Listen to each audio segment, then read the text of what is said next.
Hello everyone, welcome to Tara IAS. Think IAS, think Tara. In this video, we are going to have an analysis of the Hindu newspaper of today, that is 14th of May 2025, and this is presented to you by me, Lakshmi Saujanya. ఇవి మనం discuss చేసుకోబోయే important articles. First one, a death that spotlights irrigation problems, ecology is the world's permanent economy, in India education without employment, MSMEs, micro, small and medium enterprises lack staff, access to formal credit says Sidbi steady, India rolls over treasury bill worth $50 million to help the Maldives, the right to repair movement in India, US tariff pause on Beijing puts pressure on China plus one countries, and the last article is PM calls for targeted intervention in TB elimination efforts. So, ivi ee roju manam discuss chesukoboye important articles. So, let's get started. ఇది మన first article, a death that spotlights irrigation problems. Syllabus mapping చూసినట్లయితే ఇది GS paper 3 agriculture, environmental issues and technology topics cover అవుతున్నాయి. So దీనిలో భాగంగా మనకు అగ్రికల్చర్లో irrigation systems and cropping patterns, environmental ఇష్యూస్లో ground water depletion and climate change, and టెక్నాలజీలో irrigation efficiency, innovations and water management. So ఈ టాపిక్స్ కవర్ అవుతున్నాయి. So దీని యొక్క కాంటెక్స్ట్ ఏంటో చూద్దాం. సో 2020లో యంగ్ ఫార్మర్ అవార్డ్ రిసిపియంట్, ఈ అవార్డు మహారాష్ట్ర నుండి తీసుకున్న కైలాష్ అర్జున్ యొక్క సూసైడ్ వలన నా we have the attention to unaddressed irrigation issues and systemic water inequities. And ఇండియాలోనూ అగ్రికల్చరల్ సెక్టర్ ఏదైతే ఉందో ఇది గ్లోబలీ మనం చూసినట్లయితే largest user of fresh water. అంటే గ్లోబల్గా మనకున్న అన్ని కంట్రీస్లో కూడా ఫ్రెష్ వాటర్ని ఎక్కువగా యూజ్ చేసేది ఇండియాలో ఉన్న అగ్రికల్చరల్ సెక్టర్. అండ్ దీనిలో మనకు కొంత ప్రాబ్లమ్స్ అనేవి ఉన్నాయి, like physical and economic water స్కేసిటీ. So దీనివల్ల మనకు క్రాప్ ఫెయిల్యూర్స్ అవుతున్నాయి, అదేవిధంగా ఫార్మర్ డిస్ట్రెస్ కూడా మనకి ఎక్కువగా ఉంటుంది. సో ఇది ఈ ఆర్టికల్ యొక్క context.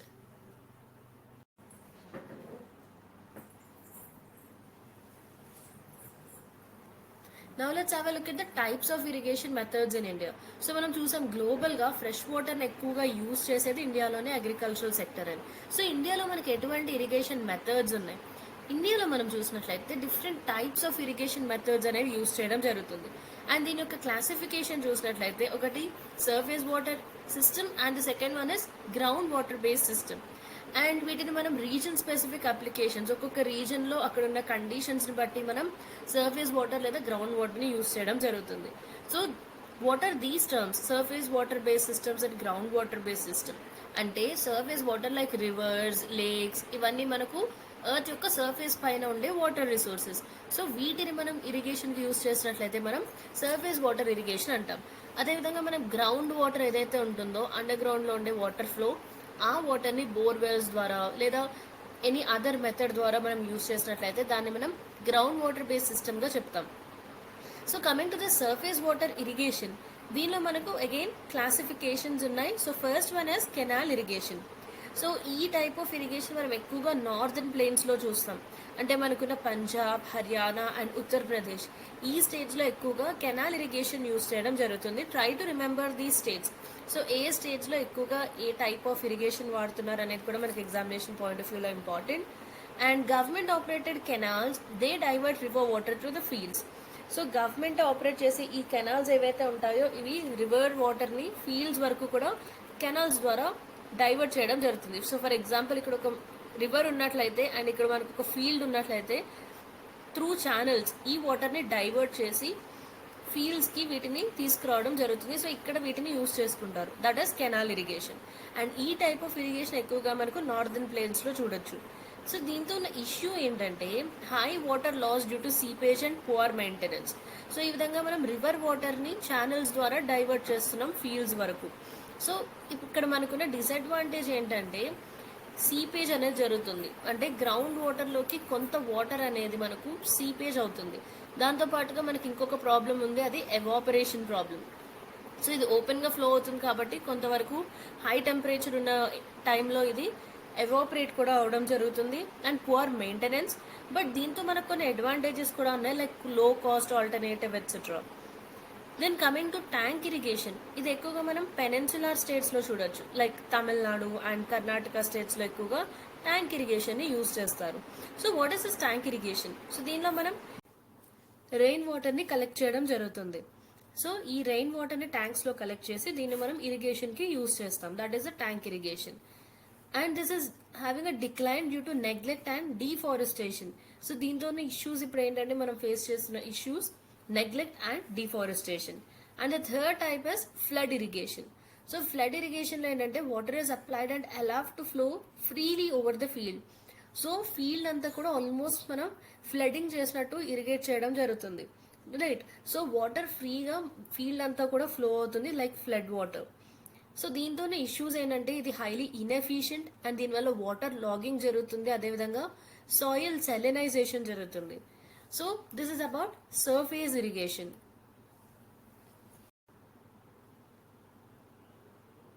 Then our second major classification is groundwater irrigation. So మనం surface water irrigation and దానిలో ఉన్న different types చూసాం like canal, tank and flood irrigation. Now let's have a look at groundwater irrigation. Here we have well and tube well irrigation. So ఇది మనకి especially Punjab, Gujarat, Maharashtra and Uttar Pradesh రీజన్స్లో major source of irrigation ఇది. And దీన్ని ఎక్కువగా మనం it is powered by electric or diesel pumps, increasingly solar based. Recent టైమ్స్లో ఈ electric pumps and diesel pumps ఏవైతే మనం వెల్ అండ్ ట్యూబ్ వెల్ ఇరిగేషన్కి యూజ్ చేస్తున్నామో ఇవి ఎక్కువగా సోలార్ బేస్డ్వి యూజ్ చేయడం జరుగుతుంది. దీనిలో ఉన్న కన్సర్న్స్ ఏంటంటే over extraction of ఆక్విఫర్స్ and it is energy intensive. So మనకు గ్రౌండ్ వాటర్ ఆక్విఫర్స్ అంటే బిలో ద గ్రౌండ్ ఏదైతే గ్రౌండ్ వాటర్ టేబుల్ ఉంటుందో దీన్ని మనం ఓవర్గా వాటర్ని ఎక్స్ట్రాక్ట్ చేయడం వలన ఈ వాటర్ టేబుల్ అనేది ఇంకా కిందకి వెళ్ళిపోవడం జరుగుతుంది. సో ఓవర్ ఎక్స్ట్రాక్షన్ వల్ల మనకు ఈ గ్రౌండ్ వాటర్ ఆక్విఫర్స్లో ఉండే ఈ వాటర్ టేబుల్ ఏదైతే ఉంటుందో ఇది మనకు డెప్త్స్లోకి మూవ్ అవ్వడం జరుగుతుంది. So that is one problem that we have. Then modern or micro irrigation. So దీనిలో మనకు drip irrigation and sprinkler irrigation ఉంటాయి. డ్రిప్ ఇరిగేషన్ ఏంటంటే ఇది డైరెక్ట్గా ఈ ప్లాంట్స్ ఏవైతే ఉంటాయో ప్లాంట్స్ దగ్గర మనకు ట్యూబ్స్ లాంటివి అరేంజ్ చేయడం జరుగుతుంది. వీటి నుండి వాటర్ అనేది డ్రాప్స్గా డ్రిప్ అవడం జరుగుతుంది. So each and every drop of water అనేది మనకు ఎఫిషియెంట్గా ప్లాంట్ యూస్ చేసుకోవడం జరుగుతుంది. సో రూట్ జోన్ ఏదైతే ఉంటుందో అక్కడ మనకు ఈ ఎమిటర్స్ ద్వారా వాటర్ని డైరెక్ట్గా డెలివర్ చేస్తాం. సో ఇక్కడ మనకు హై వాటర్ యూజ్ ఎఫిషియన్సీ ఉంటుంది, దట్ ఈస్ ఆల్మోస్ట్ 90 to 95%. అంటే మనం సప్లై చేసే వాటర్ ఏదైతే ఉంటుందో దీనిలో ఆల్మోస్ట్ 90 to 95% అనేది ప్లాంట్స్ యూజ్ చేసుకుంటాయి. జస్ట్ 5 to 10% మాత్రమే వేస్టేజ్ అనేది ఉంటుంది. Then it is ideal for orchards, vegetables and sugar cane. Coming to sprinkler irrigation. So sprinkler ఇరిగేషన్లో ఏంటంటే మనకి వాటర్ ఏదైతే ఉంటుందో అది రెయిన్ వాటర్ లా స్ప్రే చేయడం జరుగుతుంది. So it will just rotate itself. So arrangement ఏదైతే ఉంటుందో అది రొటేట్ అవుతూ వాటర్ని స్ప్రే చేయడం జరుగుతుంది. So it is spread under pressure via nozzles. So ఇది ఎక్కువగా మనకు అన్ఈవెన్ టెరైన్స్ అండ్ శాండీ సాయిల్స్కి చాలా సూటబుల్గా ఉంటుంది. So here you can see state wise area covered under micro irrigation. So please do go through this map. So that is about surface irrigation and ground water irrigation.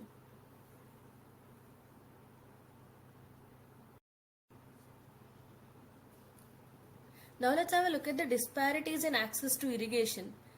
First is groundwater overuse and depletion. So ఈ ground water irrigation ఏదైతే ఉందో like tube wells and wells వీటిలో ఎక్కువగా మనకు face చేసే major challenge ground water over use. So మనకున్న ground water supply కంటే ఎక్కువగా మనం ఎక్స్ట్రాక్షన్ చేసినప్పుడు ఈ ఓవర్ యూజ్ అనేది జరుగుతుంది. And 17% of India's ground water units are over exploited. ఇండియాలో మనకున్న గ్రౌండ్ వాటర్లో ఆల్మోస్ట్ 17% ఆఫ్ ద యూనిట్స్ అనేవి మనకు ఓవర్గా ఎక్స్ప్లాయిట్ చేయడం జరుగుతుంది. Then marginalisation and access.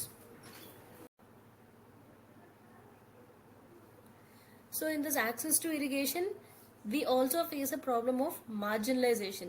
So ఈ ఎఫిషియంట్ ఇరిగేషన్ నుండి మనకు especially women and small holder farmers they face greater exclusion. Then environmental cost. National green house gas ఎమిషన్స్లో మనకు 8 to 11% అనేది గ్రౌండ్ వాటర్ బేస్డ్ ఇరిగేషన్ నుండే ఈ ఎమిషన్స్ అనేవి జరుగుతున్నాయి. Then regional misalignment. Water intensive crops ఏవైతే ఎరిడ్ జోన్స్లో పెంచడం జరుగుతుందో example rice in Punjab, sugar cane in Tamil Nadu. So వీటి వల్ల మనకు రీజనల్ మిస్అలైన్మెంట్ అనేది జరుగుతుంది and this reflects policy misdirection. Then it's a trigger for systemic introspection. So we have seen the context where an a farmer committed suicide.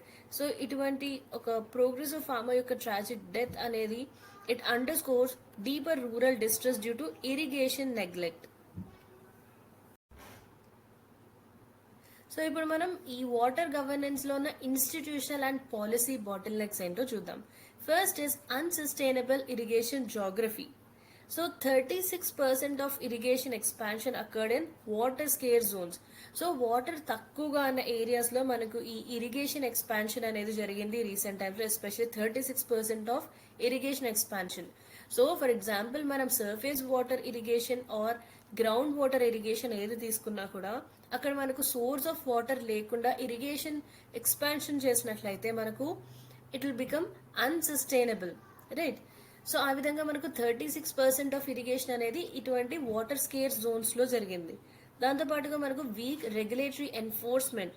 So మనకున్న policies ఏవైతే ఉన్నాయో ఇవి over extraction దీన్ని రెస్ట్రిక్ట్ చేయడంలో fail అవుతున్నాయి.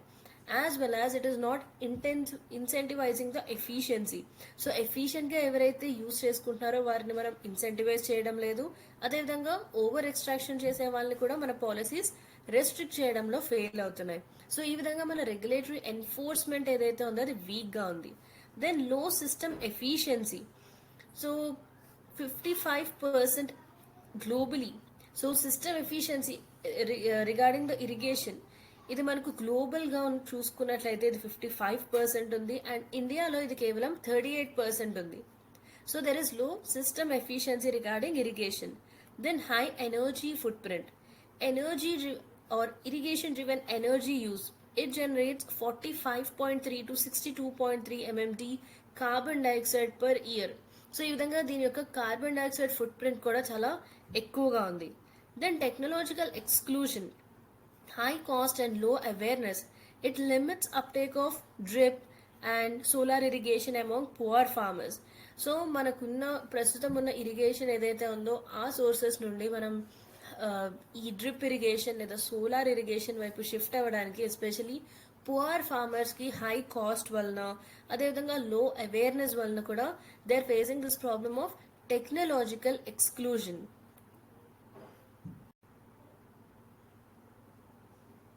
So sustainable irrigation కోసం మనకి ప్రస్తుతం ఉన్న గవర్నమెంట్ మెజర్స్ ఏంటో చూద్దాం. ఫస్ట్ ఇస్ ప్రధాన్ మంత్రి కృషి సించాయ్ యోజన. దీన్ని 2015లో లాంచ్ చేశారు ఫర్ హర్ ఖేత్ కో పానీ, అంటే ప్రతి ఒక్క ఫీల్డ్ కి వాటర్ ని సప్లై చేయడం. And it also promotes micro irrigation, per drop more crop, అంటే ప్రతి ఒక్క డ్రాప్ ఆఫ్ వాటర్ ని మనం ఎఫిషియెంట్ గా యూస్ చేయడం జరుగుతుంది. సో దీనికోసం మైక్రో ఇరిగేషన్ ని ప్రమోట్ చేస్తున్నారు ఈ స్కీమ్ ద్వారా. And here we can see efficient water use, watershed development and canal modernization. Then we have Atal Bhujal Yojana. So ఈ పర్టికులర్ స్కీమ్ ని ఇది ఒక world bank supported scheme. So ఇది major గా community led ground water management ని focus చేయడం జరుగుతుంది, especially in 7 states. So దీనిలో ఏంటంటే మనకు water budgeting, aquifer mapping, so ground water aquifers ఎక్కడ మనకి ఎక్కువగా ఉన్నాయనే మ్యాపింగ్ చేయడం జరుగుతుంది. అదేవిధంగా demand side regulation, water demand or irrigation demand యొక్క రెగ్యులేషన్ అనేది కూడా చేయడం జరుగుతుంది అటల్ భూజల్ యోజనలో. Then national mission for sustainable agriculture. So ఈ పర్టికులర్ స్కీమ్లో ఏంటంటే మనకు క్లైమేట్ రెసిలియంట్ అగ్రికల్చర్ని ప్రమోట్ చేయడం జరుగుతుంది. దాంతోపాటుగా ఇరిగేషన్ ప్రాక్టీసెస్ కూడా ఎఫిషియెంట్గా ఉండేలా చూసుకుంటుంది. And soil moisture management and conservation farming methods. Then PM Kusum scheme.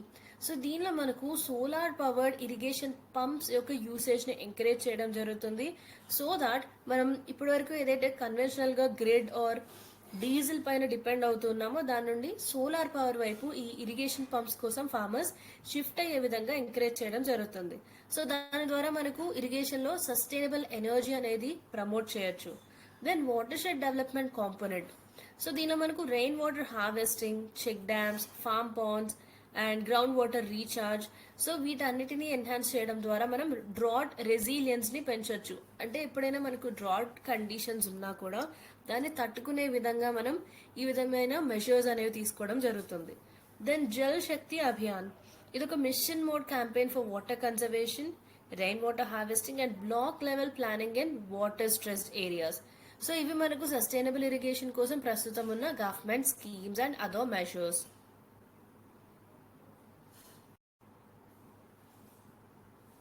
So ఇప్పటి వరకు మనం ఇండియాలో సస్టైనబుల్ ఇరిగేషన్ కోసం ఉన్న గవర్నమెంట్ మెషర్స్ ని చూసాం. ఇప్పుడు మనం గ్లోబల్ గా ఉన్న బెస్ట్ ప్రాక్టీసెస్ చూద్దాం. First is Israel.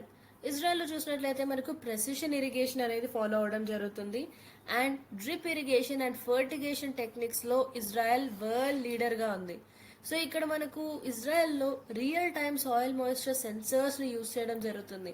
అంటే మనకి ఎప్పటికప్పుడు సాయిల్ మాయిశ్చర్ ఎంతవరకు ఉంది అనేది రియల్ టైంలో సెన్సార్స్ ద్వారా మీరు మానిటర్ చేయడం జరుగుతుంది. Remote sensing and desalinated water these are used. And ఇక్కడ జనరేట్ అయ్యే వేస్ట్ వాటర్లో మోర్ దాన్ 90% అనేది అగ్రికల్చర్ కోసం రీయూజ్ చేస్తున్నారు. సో ఇటువంటి గ్లోబల్ బెస్ట్ ప్రాక్టీసెస్ నుండి కొన్ని మనం ఇండియాలో కూడా అడాప్ట్ చేసుకోవచ్చు. సో దీనికోసం మనం ఇటువంటి గ్లోబల్ బెస్ట్ ప్రాక్టీసెస్ని కూడా తెలుసుకోవాల్సి ఉంటుంది ఈచ్ అండ్ ఎవ్రీ సెక్టర్లో. దెన్ కమింగ్ టు ఆస్ట్రేలియా, ఇక్కడ వాటర్ మార్కెట్ రిఫార్మ్స్ ఫాలో అవుతారు. So they have tradable water right system in Murray Darling basin. So this ensures optimal allocation and conservation via economic incentives. So ఇక్కడ ఏంటంటే water delivery కోసం automated canal సిస్టమ్స్ని use చేస్తారు. Then coming to Netherlands, integrated water management. So ఇక్కడ water boards, participatory governance and data driven planning ని combine చేయడం జరుగుతుంది. And ఇక్కడ climate resilient drainage and water cycling ని ఎంఫసైజ్ చేస్తారు. Finally what is a way forward? Expand micro irrigation. So మన దగ్గర already Pradhan Mantri కృషి సించాయ్ యోజన అనే స్కీమ్ ఉంది. సో దీని ద్వారా మనం drip irrigation and sprinkler systems ని ఇంకా ఎక్కువగా ప్రమోట్ చేయాలి. సో ఆ విధంగా మన దగ్గర మైక్రో ఇరిగేషన్ సిస్టమ్స్ ని ఎక్స్పాండ్ చేయాలి. Then regulate ground water use. So మన దగ్గర గ్రౌండ్ వాటర్ యూసేజ్ అనేది కొంతవరకు ఓవర్ ఎక్స్ట్రాక్షన్ జరుగుతుంది. సో అటువంటిది జరగకుండా ఆక్విఫర్ మ్యాపింగ్ చేయడం, మీటరింగ్ అండ్ సబ్సిడీ రిఫార్మ్స్ వంటివి ఎన్ఫోర్స్ చేయాల్సి ఉంది. Then promote water efficient crops. So ఏవైతే క్రాప్స్ మనకు తక్కువ వాటర్ని యూస్ చేసుకోవడం జరుగుతుందో అటువంటి వాటర్ ఎఫిషియెంట్ క్రాప్స్ని మనం ఎక్కువగా ప్రమోట్ చేయాలి. సో ఈ ఎంఎస్పి ఏదైతే ఉందో మినిమం సపోర్ట్ ప్రైస్ దాన్ని రీఅలైన్ చేసి మనం మిల్లెట్స్ అండ్ పల్సెస్కి ఎక్కువగా ప్రొక్యూర్మెంట్ సపోర్ట్ అనేది ఇవ్వాలి. Then decentralize water governance. So water user అసోసియేషన్స్ని ఎంపవర్ చేయాలి. అదేవిధంగా integrate watershed planning. Then adapt climate resilient technologies. So దీనికోసం మనం solar pumps, rain water harvesting and digital irrigation టూల్స్కి సపోర్ట్ ఇవ్వాల్సి ఉంటుంది. సో ఇప్పటి వరకు మనం ఇరిగేషన్కి సంబంధించి డిస్కస్ చేసుకోవడం జరిగింది. సో దీనికి సంబంధించిన ఒక మెయిన్స్ క్వశ్చన్ చూద్దాం. Despite multiple government schemes, access to irrigation in India remains unequal and inefficient. So మనకి ఎన్నో గవర్నమెంట్ స్కీమ్స్ ఉన్నప్పటికీ కూడా ఇరిగేషన్కి యాక్సెస్ అనేది ఇండియాలో అన్ఈక్వల్గా అండ్ ఇన్ఎఫిషియెంట్గా ఉంది. సో దీనికి సంబంధించిన కాజెస్ని క్రిటికల్గా ఎగ్జామిన్ చేయాలి అండ్ సస్టైనబుల్ రిఫార్మ్స్ని సజెస్ట్ చేయాలి. సో దీనికి సంబంధించి మనం ఆన్సర్ని 250 wordsలో రాయాల్సి ఉంటుంది. So try to write an answer for this question. So మన next article, ecology is the world's permanent economy. So దీని యొక్క కాంటెక్స్ట్ చూసినట్లయితే ఇది మనకు జిఎస్ పేపర్ 3 కిందకు వస్తుంది. And the phrase ecology is the permanent economy, దీన్ని సుందర్లాల్ బహుగుణ అనే ఎన్వైరన్మెంటలిస్ట్ పాపులరైజ్ చేయడం జరిగింది. అండ్ ఇది మనకు ఏం చెప్తుందంటే లైక్ ఎకనామిక్ స్టెబిలిటీ అనేది ఎకలాజికల్ హెల్త్ నుండి ఇన్సెపరబుల్, రెండు విడివిడిగా చూసేవి కాదు, రెండు కూడా సపరేట్ చేయలేని టూ కాంటెక్ట్స్ అని చెప్పడం జరిగింది. అండ్ ఈ ఆర్టికల్లో మనకు డెవలప్మెంట్కి సంబంధించిన షార్ట్ టర్మ్ కన్సంప్షన్ డ్రివెన్ వ్యూని, దీని యొక్క క్రిటిక్ని మెన్షన్ చేయడం జరిగింది. Advocating for long term sustainability rooted in nature. So this is the context of this article. Ecology is the permanent economy. So దీన్ని ఈ పర్టికులర్ టర్మ్ని తీసుకొచ్చిన పర్సన్ ఎవరంటే Sunderlal Bahuguna. Remember this. So ఇటువంటి ఒక ఐకానిక్ ఫ్రేజ్ని చిప్కో మూమెంట్ లీడర్ అయిన ఈయన యూజ్ చేయడం జరిగింది. అండ్ ఇది మెటీరియల్ వెల్త్ కంటే నేచర్కి ఎక్కువ ప్రయారిటీని ఇవ్వాలి అనే దాన్ని హైలైట్ చేయడం జరిగింది ఈ ఫ్రేజ్ ద్వారా. Then ecology as the foundation of life. Natural systems అంటే మనకున్న forest, reserves, soil, rivers and other climate, ఇటువంటి న్యాచురల్ సిస్టమ్స్ ఏవైతే ఉన్నాయో ఇవే మనకు real lasting sources of economic stability and critique of conventional growth models. So challenges GDP centric development that prioritises short time profits over long term ecological balance.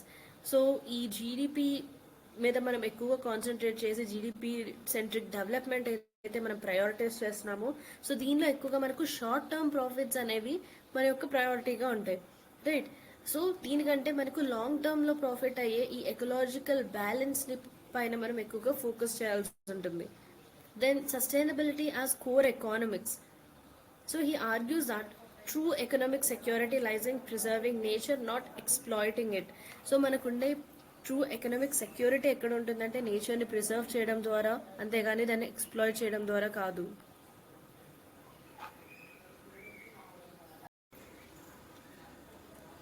So economy and ఎకాలజీని harmonize చేయడానికి మనకున్న barriers ఏంటో చూద్దాం. Short term growth versus long term ecology. So governments ఎక్కువగా మనకు rapid GDP growth, jobs and ఇన్ఫ్రాస్ట్రక్చర్ని ఎక్కువగా prioritize చేస్తాయి. అండ్ ఎన్వైరన్మెంటల్ సేఫ్ గార్డ్స్ వీటికంటే కూడా ఎక్కువగా ఈ జీడిపి గ్రోత్, జాబ్స్ వీటిపైన ఎక్కువగా ప్రయారిటీ అనేది ఇవ్వడం జరుగుతుంది. So this undermines sustainability in the process. Example ఏంటంటే మనకు హైవేస్ ఆర్ మైనింగ్ ప్రాజెక్ట్స్ వీటిని ఎక్కువగా మనం ఫాస్ట్ ట్రాక్ చేస్తుంటుంది government with relaxed environmental norms. Then resource intensive economic models. So traditional development ఏంటంటే మనకి ఎక్కువగా ఫాసిల్ ఫ్యూయల్స్, డీఫారెస్టేషన్ అంటే cutting down the forest, extractive industries వీటిపైన ఎక్కువగా ట్రెడిషనల్ డెవలప్మెంట్ అనేది డిపెండ్ అవుతుంది. బట్ దీనివల్ల మనకు ఎకో సిస్టమ్ యొక్క డిగ్రేడేషన్, బయోడైవర్సిటీ లాస్ వంటివి జరుగుతాయి. అండ్ ఇండియా యొక్క కోల్ డిపెండెన్స్ ఏదైతే ఉందో despite renewable push, it's a case in a point. Then high cost and limited access to green technology. So sustainable models ఏవైతే electric vehicles and solar grids ఏవైతే ఉన్నాయో వీటికి మనం ట్రాన్సిషన్ అవ్వడానికి, అంటే వీటికి మనం షిఫ్ట్ అవ్వడానికి హెవీ ఇన్వెస్ట్మెంట్ అనేది అవసరం ఉంటుంది. స్కిల్డ్ వర్క్ ఫోర్స్ కావాలి, అదేవిధంగా research and development R&D capacity కావాలి. బట్ డెవలపింగ్ ఎకానమీస్లో ఎక్కువగా ఇది అన్అఫోర్డబుల్గా ఉంటుంది బికాజ్ ఇది మనకు హై కాస్ట్ ఉంటుంది. Then livelihood versus conservation dilemma. Environmental regulations అనేవి కొన్నిసార్లు మనకు livelihood interest of forest dwellers, farmers, industrial workers వీటితో కాన్ఫ్లిక్ట్లో ఉంటుంది, రైట్? సో దీనివల్ల మనకు సోషల్ రెసిస్టెన్స్ కూడా వస్తుంటుంది. Example is opposition to protected areas by tribal communities. Then weak enforcement and institutional gaps. So మనకు ఎన్వైరన్మెంటల్ ఇంపాక్ట్ అసెస్మెంట్ లాంటి policies ఉన్నాయి, బట్ ఇవి మనకు ఎక్కువగా ఇంప్లిమెంటేషన్లో పువర్గా ఉంటున్నాయి. అదేవిధంగా ఇంటర్ మినిస్టీరియల్ కోఆర్డినేషన్ అంటే డిఫరెంట్ మినిస్ట్రీస్ మధ్య ఉండే కోఆర్డినేషన్ కూడా వీక్గా ఉంటుంది. దాంతోపాటుగా మనకు లోకల్ అకౌంటబిలిటీ కూడా ఉండడం లేదు. So this is one more problem that we have.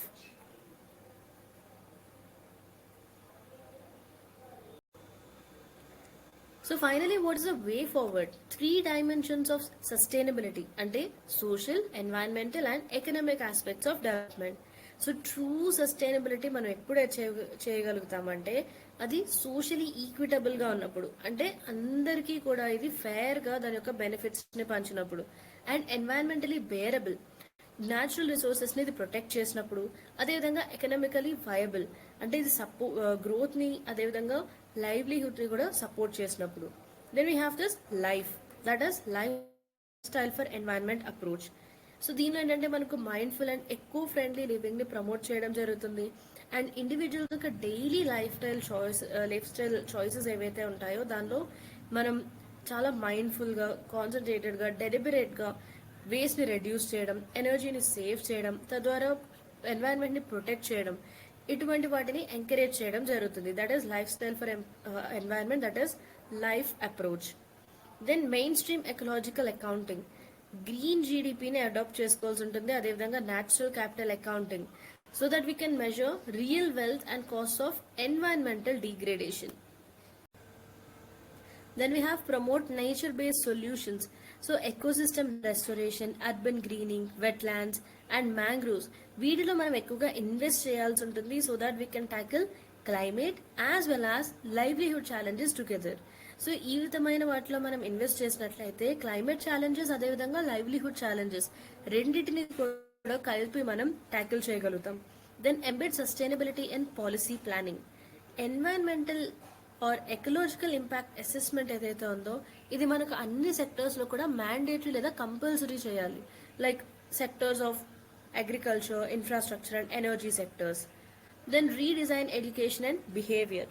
So environmental లిటరసీని మనం ఇంట్రొడ్యూస్ చేయాల్సి ఉంటుంది. అదేవిధంగా స్కూల్ కరికులంలో ఈ ఎన్వైరన్మెంటల్ లిటరసీ, ఎథిక్స్ వీటిని మనం ఇంట్రొడ్యూస్ చేయాలి to foster a generation that respects nature. So school కరికులంలోనే దీన్ని ఇంట్రొడ్యూస్ చేసినట్లయితే మనకు వచ్చే జనరేషన్ ఏదైతే ఉందో నెక్స్ట్ జనరేషన్స్లో ఎక్కువగా నేచర్ని రెస్పెక్ట్ చేయడం అనేది ఆ పర్టికులర్ జనరేషన్కి తెలుస్తుంది. Then shift from exploitation to stewardship. So resource extraction నుండి రిసోర్స్ రీజనరేషన్ వైపు మనం షిఫ్ట్ అవ్వాల్సి ఉంటుంది, ట్రాన్సిషన్ అవ్వాల్సి ఉంటుంది. So that we can ensure intergenerational equity.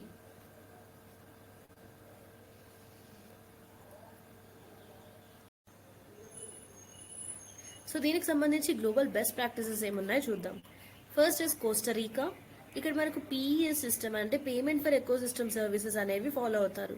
So దీనిలో ఏంటంటే ఫారెస్ట్ని కన్సర్వ్ చేసినందుకు, అదేవిధంగా వాటర్ షెడ్స్ని కన్సర్వ్ చేసినందుకు ఫార్మర్స్కి, కమ్యూనిటీస్కి పే చేయడం జరుగుతుంది.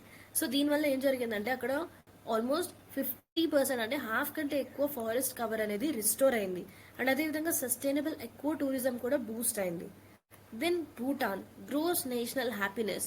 సో ఇది ఎన్వైరన్మెంటల్ ప్రిజర్వేషన్ని తన యొక్క నేషనల్ పాలసీ యొక్క మేజర్ పిల్లర్గా కన్సిడర్ చేయడం జరుగుతుంది. అండ్ ఇక్కడ మనకు కార్బన్ నెగటివ్ స్టేటస్ని మెయింటైన్ చేస్తారు by protecting over 70% of forest cover. So this exemplifies how wellbeing and ecology they can guide national planning. Then we have European Union. So ఇక్కడ European green deal.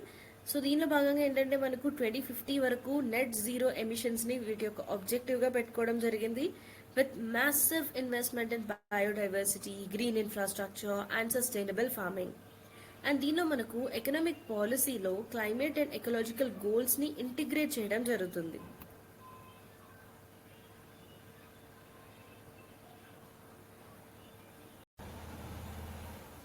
So మన next article in India education without employment.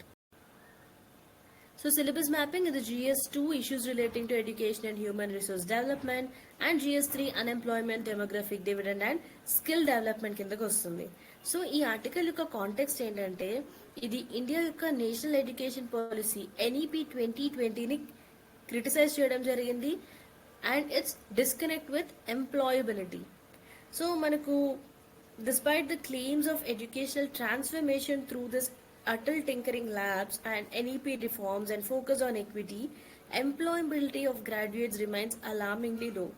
So మనం ఈ NEP 2020 తీసుకొచ్చాం and అదేవిధంగా Atal tinkering labs ద్వారా ఎడ్యుకేషన్లో చాలా transformation తీసుకొచ్చామని claim చేయడం జరిగింది. బట్ ఇవన్నీ ఉన్నప్పటికీ కూడా గ్రాడ్యుయేట్స్ యొక్క ఎంప్లాయబిలిటీ అంటే ఈ ఎంప్లాయ్మెంట్ వచ్చే ఛాన్స్ ఏదైతే ఉందో గ్రాడ్యుయేట్స్కి సంబంధించి ఇది చాలా చాలా తక్కువగా ఉంటుంది. డిగ్రీస్ అనేవి యాక్చువల్ జాబ్ మార్కెట్ స్కిల్స్తో ఎక్కువగా మ్యాచ్ అవ్వడం లేదు. సో దీనివల్ల ఎడ్యుకేటెడ్ అన్ఎంప్లాయ్మెంట్ అనేది మనకు ఇంక్రీజ్ అవుతుంది. ఇది ఈ ఆర్టికల్ యొక్క context. So national education policy NEP 2020 దీన్ని జూలై 2020లో లాంచ్ చేయడం జరిగింది అండ్ లాస్ట్ 30 yearsలో ఇది ఇండియాకు సంబంధించిన ఫస్ట్ ఎడ్యుకేషన్ పాలసీ అండ్ ఇది 1986 నేషనల్ పాలసీ ఆన్ ఎడ్యుకేషన్ని రీప్లేస్ చేయడం జరిగింది. సో దీని యొక్క ఆబ్జెక్టివ్ ఏంటంటే ఇండియాలోని ఎడ్యుకేషన్ సిస్టమ్ని ట్రాన్స్ఫార్మ్ చేయడం so that we can meet 21st century needs by focusing on flexibility, equity, holistic development and employability. So ఈ NEP 2020 యొక్క కీ ఫీచర్స్ ఏంటో చూద్దాం. First is new school structure. So దీనిలో భాగంగా ఏంటంటే మనకి ఇప్పటి వరకు ఉన్న ఈ 10+2 స్ట్రక్చర్ ఏదైతే ఉందో like up to SSC or 10th class, దాని తర్వాత మనకు +2 ఉంటుంది like intermediate that we say. So ఈ 10+2 సిస్టమ్ని 5+3+3+4 ఈ సిస్టమ్గా మనం రీప్లేస్ చేయడం జరిగింది. అంటే foundational, preparatory, middle and secondary స్టేజెస్గా కొత్తగా ఒక స్కూల్ స్ట్రక్చర్ని తీసుకురావడం జరిగింది. దెన్ యూనివర్సల్ ECCE అంటే early childhood care education. So ఇది మనకు 3 years ఏజ్ నుండే స్టార్ట్ అవుతుంది through anganwadis and primary schools. Then foundational literacy mission Nipun Bharat అంటే national initiative for proficiency in reading, with understanding and numeracy. So దీని ద్వారా ఏంటంటే క్లాస్ 3 వచ్చేసరికి బేసిక్ స్కిల్స్ని ఇది ఎన్షూర్ చేస్తుంది.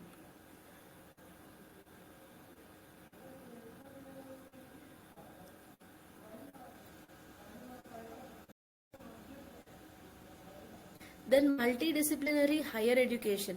So flexible undergraduate programs with multiple exit options and ABC అంటే academic bank of credits for credit transfer. So ఇవి కూడా ప్రొవైడ్ చేయడం జరుగుతుంది. దాంతోపాటుగా వొకేషనల్ ఇంటిగ్రేషన్. సో క్లాస్ 6 నుండే మనకు ఇంటర్న్షిప్స్తో ఉండే వొకేషనల్ ఎడ్యుకేషన్ని ఇంట్రడ్యూస్ చేయడం జరిగింది. Then mother tongue as medium. So 5th class వరకు కూడా మాక్సిమం ఎక్కడైతే పాసిబుల్ అవుతుందో అక్కడ మనకు మీడియం ఆఫ్ ఇన్స్ట్రక్షన్గా తెలుగు మదర్ టంగ్ని యూజ్ చేయడం జరుగుతుంది. Then HECI setup, Higher Education Commission of India to replace UGC, that is University Grants Commission, AICTE, All India Council for Technical Education, and NCTE, National Council for Teacher Education. So ఈ హెచ్ఈసిఐ ఏదైతే ఉందో ఇది ఇప్పటి వరకు ఉన్న ఈ UGC and AICTE అదేవిధంగా ఎన్సిటిఈని రీప్లేస్ చేయబోతున్నాయి. Then digital push, creation of NETF, national education technology forum, and use of platforms like Diksha and digital infrastructure for knowledge sharing.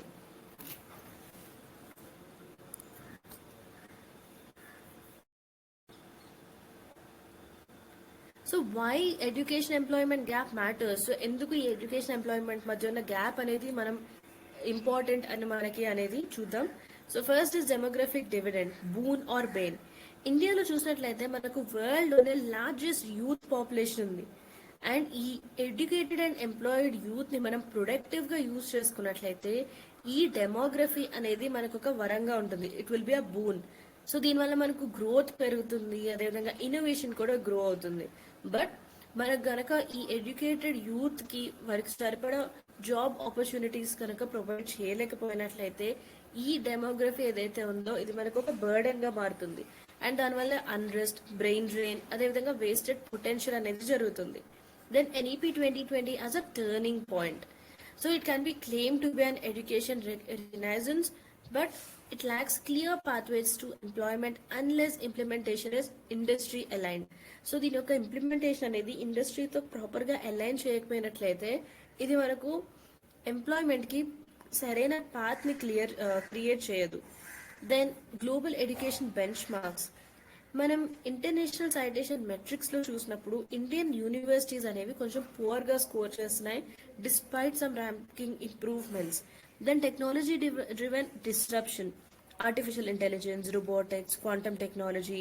So ఇవన్నీ ఏంటంటే మనకు న్యూ ఏజ్ స్కిల్స్ని డిమాండ్ చేస్తున్నాయి. బట్ ఇండియాలో ఉన్న కరికులం అనేది అవుట్డేటెడ్గా ఉంటుంది. సో ఈ మిస్ మ్యాచ్ అనేది మనం రిమూవ్ చేయాలి. Then need for institutional synergy, UGC, industry needs, and curriculum design. So there's a disconnect between these, which is harming our innovation and startup growth. Education and employment మధ్య ఉన్న ఈ గ్యాప్ని bridge చేయడానికి అంటే ఈ గ్యాప్ని తగ్గించడానికి మనం ఫేస్ చేస్తున్న ఛాలెంజెస్ ఏంటో చూద్దాం. First is lack of vocational education and skilling. So India యొక్క వర్క్ ఫోర్స్లో 5% కంటే తక్కువ మనకు ఫార్మల్ వొకేషనల్ ట్రైనింగ్ జరుగుతుంది. యుఎస్లో ఇది 52% ఉంది, అండ్ జర్మనీలో 75%, అండ్ సౌత్ కొరియాలో ఇది 96% ఉంది. So this skews labour market towards degrees without practical skills. So దీనివల్ల డిగ్రీస్ అయితే వస్తున్నాయి, బట్ వీరికి ప్రాక్టికల్ స్కిల్స్ అనేవి ఉండడం లేదు. Then weak implementation of educational policies, NEP 2020. So దానికి ముందున్న ఈ ప్రీడెసర్స్ ఏవైతే ఉన్నాయో like Radhakrishnan Kothari and TSR Subramanian, so it remains largely unimplemented. So especially grassroots level లో వీటిని ప్రాపర్గా ఇంప్లిమెంట్ చేయడం లేదు. And state level curriculum updates, skill centres and academic credit systems ఇవి ఇప్పటికీ కూడా పైలట్ స్టేజెస్లోనే ఉన్నాయి. దెన్ లో government spending on education. So government of India ఇప్పటికీ కూడా ఇండియాలో మనం చూసినట్లయితే ఎడ్యుకేషన్ పైన 4.6% ఆఫ్ జీడిపిని మాత్రమే స్పెండ్ చేయడం జరుగుతుంది. బట్ ఇది NEP 2020 అండ్ ఎర్లియర్ కమిషన్స్ యొక్క టార్గెట్ ఏదైతే ఉందో అది 6% టార్గెట్ కంటే తక్కువగా ఉంది. That is 4.6% only. Then curriculum irrelevance and poor industry linkage. So syllabus అవుట్డేటెడ్గా ఉంటుంది, అదేవిధంగా రోడ్ బేస్డ్ లెర్నింగ్ ఎక్కువగా ఉంటుంది మన దగ్గర, అండ్ ఇండస్ట్రీ అకాడమియా కొలాబరేషన్ కూడా తక్కువగా ఉంటుంది. దీనివల్ల గ్రాడ్యుయేట్స్కి బుక్ స్మార్ట్గా ఉంటున్నారు, బట్ జాబ్ రెడీగా ఉండడం లేదు. Then innovation deficit in universities. So మనకున్న మాక్సిమం ఇండియన్ ఇన్స్టిట్యూషన్స్లో ఫంక్షనింగ్ టెక్నాలజీ ఇంక్యుబేషన్ సెంటర్స్ ఉండడం లేదు. దాంతోపాటుగా పేటెంట్ ఫైలింగ్స్ తక్కువగా ఉంటున్నాయి. అండ్ R&D కమర్షియలైజేషన్లో కూడా చాలా తక్కువ పార్టిసిపేషన్ అనేది ఉంటుంది.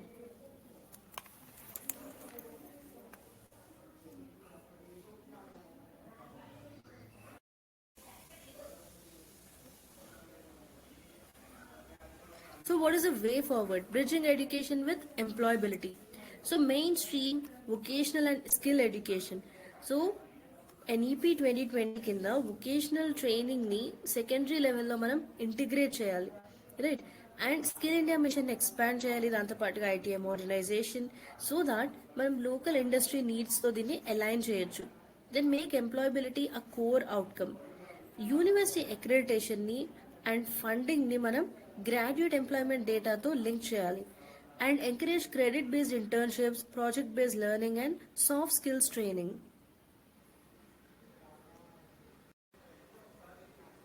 అండ్ అదేవిధంగా మనం ఇండస్ట్రీ అండ్ అకాడమీ యొక్క కొలాబరేషన్ ఇంకా స్ట్రెంథన్ చేయాల్సి ఉంటుంది. So universities and MSMEs or startups, వీటి మధ్య పార్ట్నర్షిప్స్ని మనం ఫార్మలైజ్ చేయాలి for curriculum design, apprenticeships and placements. And sector skill కౌన్సిల్స్ని మనం ప్రమోట్ చేయాలి, దాంతోపాటుగా dual education models like one we have in Germany. Then increase public investment education. So ఈ ఎడ్యుకేషన్ పైన స్పెండింగ్ ఏదైతే ఉందో ఇది మనకు ప్రస్తుతం 4.6%గా ఉంది. సో దీన్ని మనం 6% ఆఫ్ జీడిపిగా మనం ఇంక్రీజ్ చేయాల్సి ఉంటుంది as envisaged in NEP 2020. So government colleges, research infrastructure and rural skilling institutes, వీటికి మనం ఫండింగ్ ఇవ్వడానికి ప్రయారిటీ ఇవ్వాలి. Then promote innovation in startups and campuses, incubation centres, tinkering labs and intellectual property IP cells అనేవి అన్ని యూనివర్సిటీస్లో కూడా మనం institutionalise చేయాలి. దీంతో పాటుగా సీడ్ ఫండింగ్ అండ్ మెంటర్షిప్ అనేది స్టూడెంట్ లెడ్ స్టార్టప్స్కి మనం ప్రొవైడ్ చేయాలి.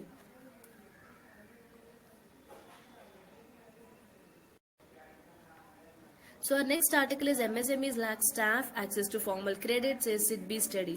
సో దీని యొక్క కాంటెక్స్ట్ ఏంటంటే, రీసెంట్గా ఈ SIDBI ఏదైతే ఉందో small industries development bank of India, based on a survey of 2000 MSMEs in 19 sectors, ఈ పర్టికులర్ రిపోర్ట్ అనేది ఈ సెక్టర్ ఫేస్ చేస్తున్న కొన్ని కీ ఛాలెంజెస్ని హైలైట్ చేయడం జరిగింది. లైక్ స్కిల్ మ్యాన్ పవర్ యొక్క షార్టేజ్ ఉండడం, అండ్ అదేవిధంగా టైమ్లీ అడిక్వేట్ క్రెడిట్కి లిమిటెడ్ యాక్సెస్ మాత్రమే ఉండడం. సో ఇటువంటి కీ ఛాలెంజెస్ని ఇది హైలైట్ చేసింది. సో ఇది ఆర్టికల్ యొక్క కాంటెక్స్ట్. సిడ్బీకి సంబంధించి కొన్ని ఇంపార్టెంట్ పాయింట్స్ చూద్దాం. ఫుల్ ఫామ్ ఏంటంటే మనకు small industries development bank of India. దీన్ని 1990లో ఎస్టాబ్లిష్ చేశారు under an act of parliament. And దీని యొక్క హెడ్ క్వార్టర్స్ ఉత్తరప్రదేశ్లోని లక్నోలో ఉన్నాయి. అండ్ దీని యొక్క పర్పస్ ఏంటంటే, ఇది MSMEs అంటే మైక్రో స్మాల్ అండ్ మీడియం ఎంటర్ప్రైజెస్ని ప్రమోట్ చేయడానికి అండ్ వీటిని ఫైనాన్స్ చేయడానికి ఒక అపెక్స్ అంటే highest financial institution. Then initial ownership, subsidiary of IDBI. So ముందుగా ఇది IDBI యొక్క సబ్సిడరీగా ఉంది, ప్రస్తుతం ఇది గవర్నమెంట్ అండ్ ఇన్స్టిట్యూషన్స్ ఓన్ చేసుకోవడం జరిగింది. దెన్ ఈ సిడ్బీ యొక్క ఫంక్షన్స్ ఏంటంటే, ఇది మనకు బ్యాంక్స్, NBFCs, MSME లెండింగ్ కోసం డైరెక్ట్ ఫైనాన్స్ అండ్ రీఫైనాన్స్ అనేది ప్రొవైడ్ చేయడం జరుగుతుంది. అండ్ ఇది CGTMSCని కూడా మేనేజ్ చేస్తుంది, that is credit guarantee fund trust for micro and small enterprises. దాంతోపాటుగా it also implements fund of funds for startups and startup India. And it also operates PSB loans in 59 minutes platform. And దాంతోపాటుగా ఇది MSME policy research and sectoral స్టడీస్ని కూడా conduct చేయడం జరుగుతుంది. So ఇవి సిడ్బీ యొక్క major functions.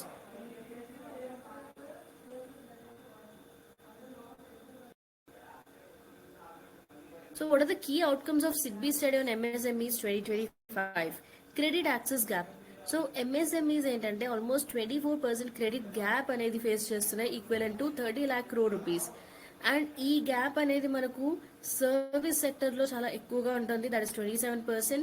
And especially women own MSMEస్లో highest ఉంటుంది, దట్ ఈస్ 35%.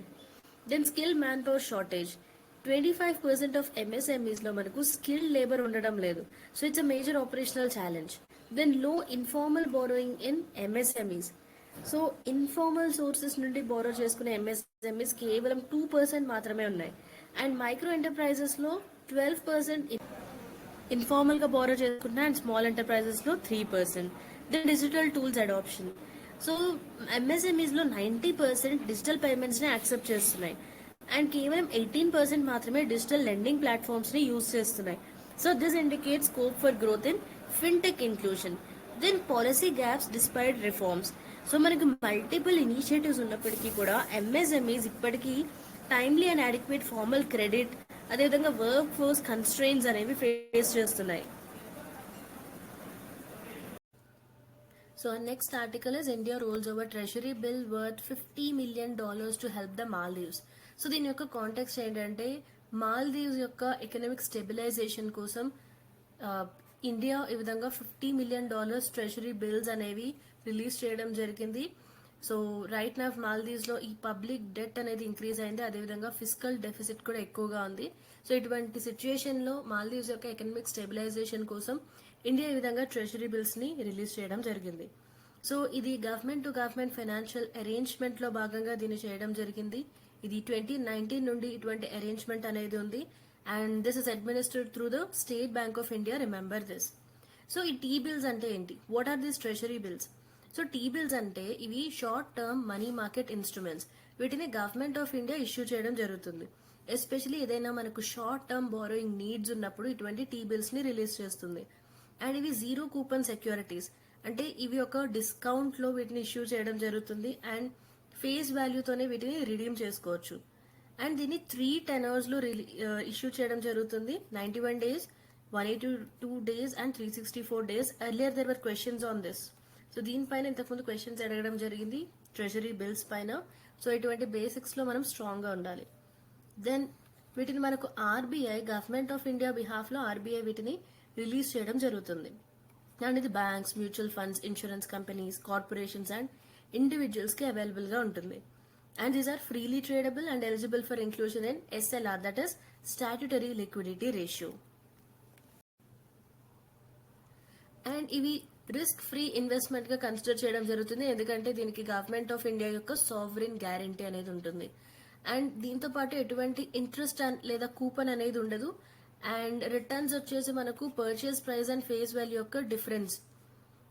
వీటిని ఆర్బీఐ ఓపెన్ మార్కెట్ ఆపరేషన్స్ లో యూజ్ చేయడం జరుగుతుంది to manage liquidity in the economy. And recent గా దీన్ని బయలాటరల్ ఫైనాన్షియల్ అసిస్టెన్స్ లో యూజ్ చేయడం జరిగింది. So we have seen Maldives కి సంబంధించి ఇండియా ఈ విధంగా $50 million టీ బిల్స్ అనేవి రిలీజ్ చేసింది under G2G financial arrangement. So what is a currency swap agreement? So currency swap agreement అనేది ఒక బైలేటరల్ అగ్రిమెంట్. సో ఇది 2 సెంట్రల్ బ్యాంక్స్ మధ్య జరుగుతుంది. సో దీనిలో భాగంగా కరెన్సీ యొక్క ఎక్స్చేంజ్ కోసం అండ్ అదేవిధంగా షార్ట్ టర్మ్ లిక్విడిటీని ప్రొవైడ్ చేయడం కోసం ఈ విధమైన అగ్రిమెంట్ అనేది చేసుకుంటారు. ఇండియాలో మనకు RBI it has a currency swap facility with SAARC countries including Maldives. And 2023లో ఇండియా మాల్దీవ్స్ కోసం $400 million స్వాప్, అదేవిధంగా $30 billion ఫెసిలిటీ అనేది ప్రొవైడ్ చేయడం జరిగింది.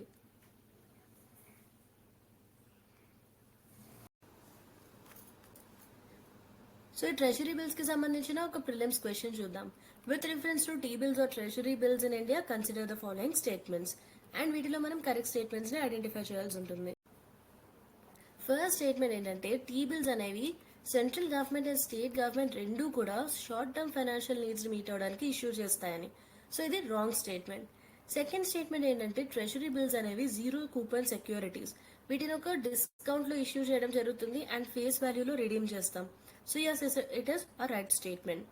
దెన్ ట్రెషరీ బిల్స్ అనేవి మనీ మార్కెట్ ఇన్స్ట్రుమెంట్స్ లో ఒక పార్ట్ అండ్ జనరలీ వీటిని these are issued for maturities not exceeding 1 year.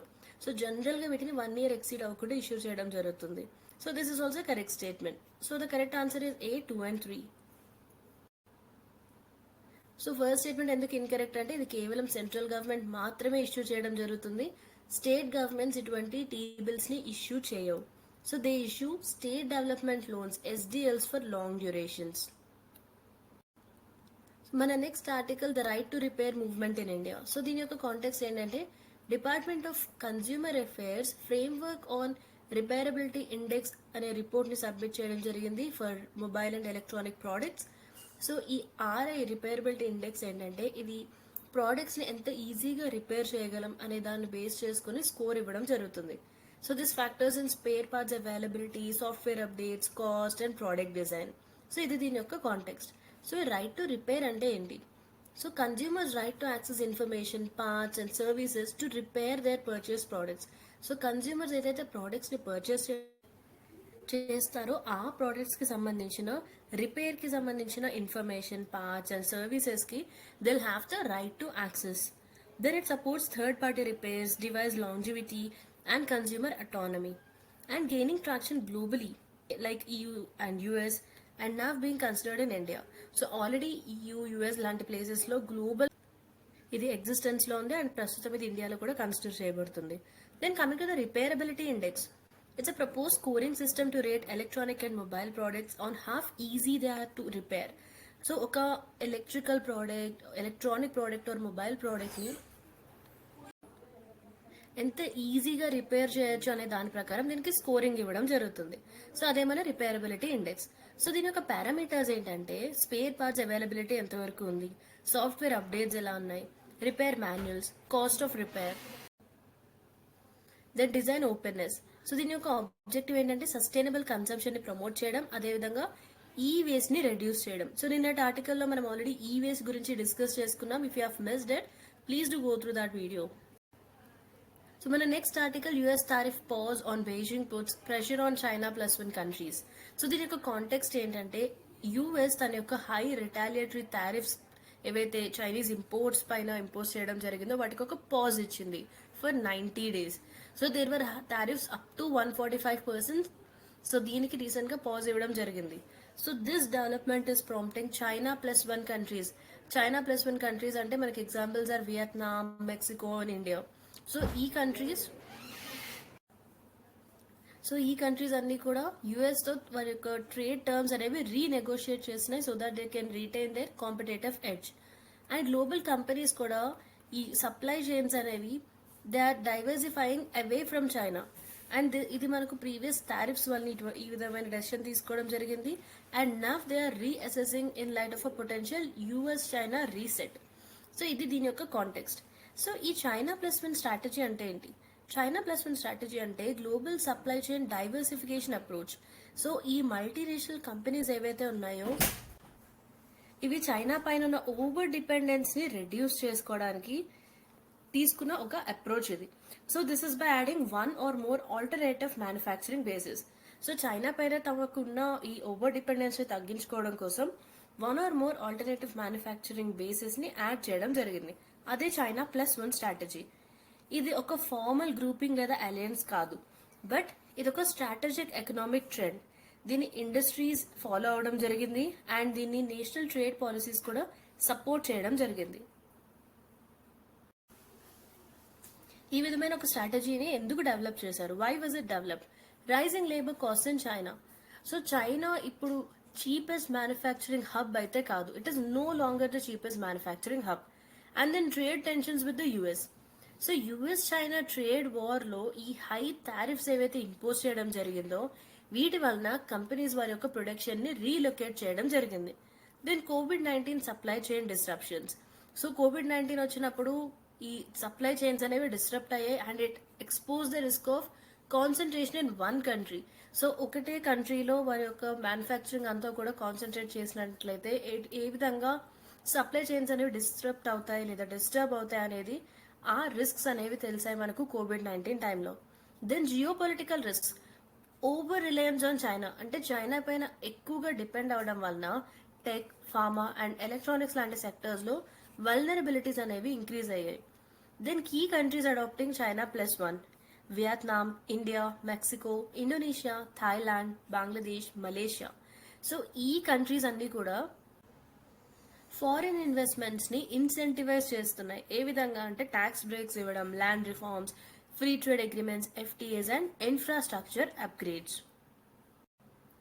Then what is the relevance to India? India is actively positioning itself as the +1. So ఎలా చేస్తుంది ఈ విధంగా అంటే PLI schemes, అదేవిధంగా make in India, infrastructure upgrades అంటే గతిశక్తి, industrial corridors ద్వారా. But ఇప్పటికీ కూడా మన దగ్గర కొన్ని పాలసీ బాటిల్ నెక్స్ ఉన్నాయి, అదేవిధంగా లాజిస్టిక్స్ లో ఇన్ఎఫిషియన్సీస్ ఉన్నాయి. they still need attention. Then what is reshoring versus offshoring? So ఇటువంటి టర్మినాలజీస్ మనకి ఎగ్జామినేషన్ పాయింట్ ఆఫ్ వ్యూలో ఇంపార్టెంట్. రీషోరింగ్ అంటే ఈ మ్యానుఫ్యాక్చరింగ్ ఏదైతే ఉందో దీన్ని హోమ్ కంట్రీకి తిరిగి తీసుకురావడం. Example, US moving production from China to America. So US యొక్క ప్రొడక్షన్స్ ఏవైతే ఉన్నాయో చైనాలో వాటిని తిరిగి అమెరికాకి తీసుకొచ్చుకోవడమే ఈ రీషోరింగ్. ఆఫ్ షోరింగ్ అంటే relocating production to foreign nations for cost efficiency. So cost efficiency కోసం, కాస్ట్ ని తగ్గించుకోవడం కోసం ప్రొడక్షన్ ని ఫారిన్ నేషన్స్ కి షిఫ్ట్ చేసుకోవడం offshoring. Example, India or Vietnam. So remember the difference between these terms. So ఇది మన last article for today. PM calls for targeted intervention in TB elimination efforts. So దీని యొక్క context ఏంటంటే, prime minister గారు ఒక high level review చేయడం జరిగింది for the national TB elimination programme and call for a targeted, data driven and tech enabled intervention to accelerate TB elimination by 2025. So 2025 వరకు టీబీని eliminate చేయాలి అనే టార్గెట్ ఏదైతే ఉందో దీన్ని రీచ్ అవ్వడం కోసం నేషనల్ టీబీ ఎలిమినేషన్ ప్రోగ్రామ్ కి సంబంధించి ఒక హై లెవెల్ రివ్యూ అనేది మన ప్రైమ్ మినిస్టర్ గారు ఆర్గనైజ్ చేయడం జరిగింది. Then let's have a look at the NTEP.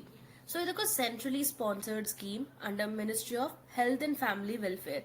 So మనకు సెంట్రల్ సెక్టర్ స్కీమ్స్, అదేవిధంగా సెంట్రలీ స్పాన్సర్డ్ స్కీమ్స్ ఉంటాయి. సో వీటి మధ్య డిఫరెన్స్ ఏంటో కమెంట్ సెక్షన్ లో మెన్షన్ చేయండి.